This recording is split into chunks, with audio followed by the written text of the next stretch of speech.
Cet extrait analyse la portée spirituelle et métaphysique de la sourate Al-Kahf en mettant l'accent sur ses derniers versets et ses récits miraculeux. L'auteur souligne l'importance de la foi sincère et des bonnes actions face à la justice divine, tout en présentant la sourate comme un guide intemporel pour l'humanité. Le texte explore particulièrement l'épisode mystérieux du poisson revenu à la vie, interprétant ce prodige comme un symbole profond de la nature du temps. Enfin, la source propose un rapprochement audacieux entre les enseignements coraniques et les concepts de la physique moderne, tels que l'espace-temps. Cette réflexion invite le lecteur à concilier la rationalité scientifique avec la certitude spirituelle pour décoder les lois de l'univers.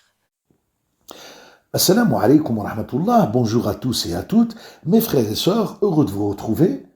Comme à l'accoutumée, nous parlons des mystères de la caverne. Alors imaginez un peu la scène, un poisson cuit, prêt à être dégusté, qui tout à coup reprend vie et replonge dans la mer.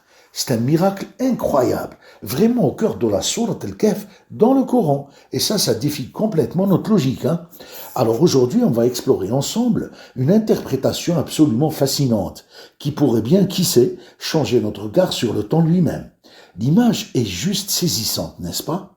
Un poisson qui était un repas il y a une seconde, qui s'anime et hop, il plonge dans l'eau. Mais alors, au-delà du miracle, qu'est-ce que ça peut bien vouloir dire? Quel est le message caché? C'est vraiment l'énigme qu'on va essayer de percer aujourd'hui. Alors, avant de se jeter à l'eau, si j'ose dire, et de plonger dans ce mystère, c'est super important de comprendre le contexte. Parce que la sourate qui raconte cette histoire, Al-Kahf, eh bien, elle ne se termine pas sur une note douce, non, loin de là. Elle se conclut par un avertissement très solennel et qui résonne encore très fort aujourd'hui. Imaginez un peu, on met toute son énergie dans quelque chose. On est persuadé, mais vraiment persuadé de bien faire. Et puis, on découvre que tout ça, c'était pour rien. C'est exactement ça, la terrible mise en garde de ces versets. C'est le danger de se mentir à soi-même, d'agir sans avoir une vision claire des choses. Et juste en face de cette idée d'égarement, le Cax nous présente un contraste vraiment saisissant. C'est la promesse du paradis pour ceux qui, au contraire, ont leur foi et leurs actions parfaitement alignées. La différence, elle n'est pas juste dans ce qu'on fait, mais surtout dans la pureté de l'intention derrière l'action. Et ça, c'est le point crucial.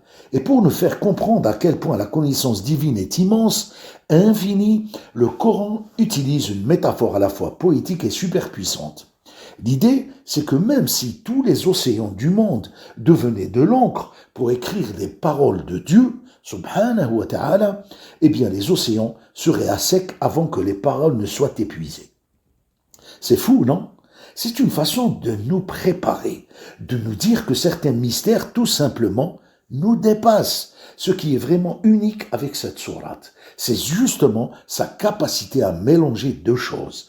D'un côté, des grandes vérités très symboliques universelles et de l'autre, des conseils super pratiques pour la vie de tous les jours. C'est ce mélange qui en fait une sorte de boussole spirituelle, qui ne perd jamais l'honneur, peu importe l'époque. Bon, on y arrive. Le cœur du sujet, le cœur de l'énigme, ce fameux miracle du poisson. Et attention, ce n'est pas juste une anecdote un peu bizarre, non, c'est le moment clé.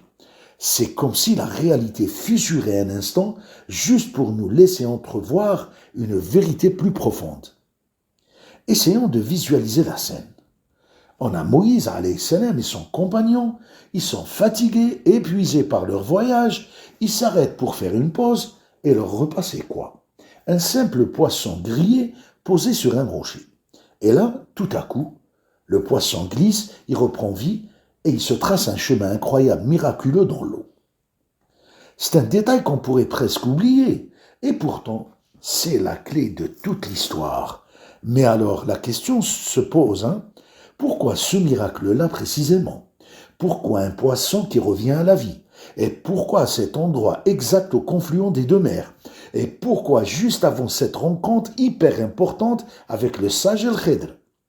On sent bien que dans ce genre de récit, absolument rien n'est laissé au hasard.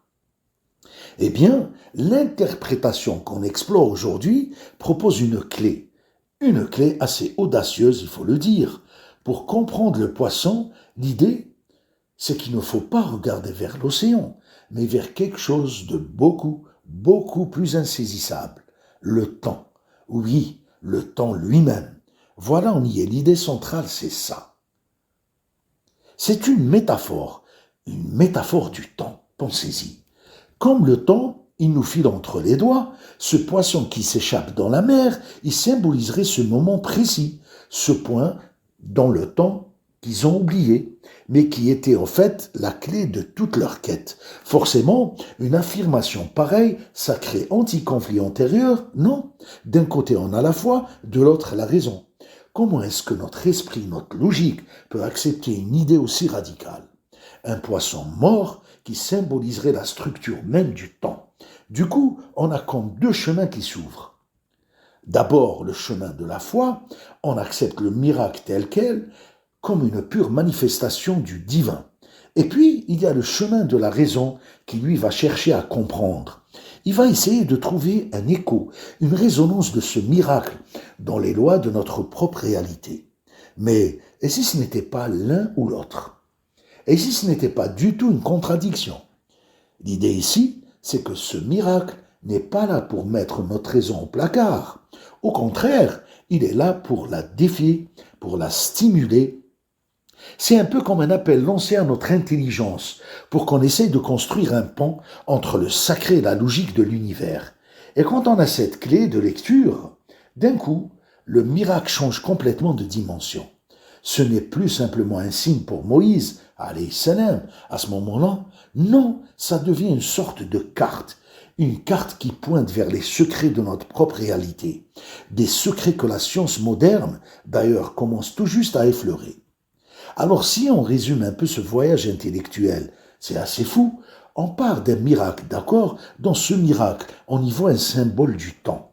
Et là, ce symbole, tout à coup, il nous ouvre une porte vers la physique moderne, vers un monde où le temps n'est plus du tout une ligne droite, mais une dimension flexible, mystérieuse. Tout ça nous laisse avec une question, mais une question vraiment vertigineuse. Et si ce récit et peut-être d'autres textes des versets coraniques, et s'il n'était pas des livres de science au sens propre, mais plutôt des cartes au trésor cosmique, des cartes remplies d'indices de symboles qui encodent les lois les plus profondes de l'univers et qui attendent juste qu'on apprenne à les déchiffrer. Voilà une pensée à méditer assurément. Sur ce, mes frères et sœurs, je vous reviens. أستودعكم الله الذي لا تضيع ودائعه والسلام عليكم ورحمة الله.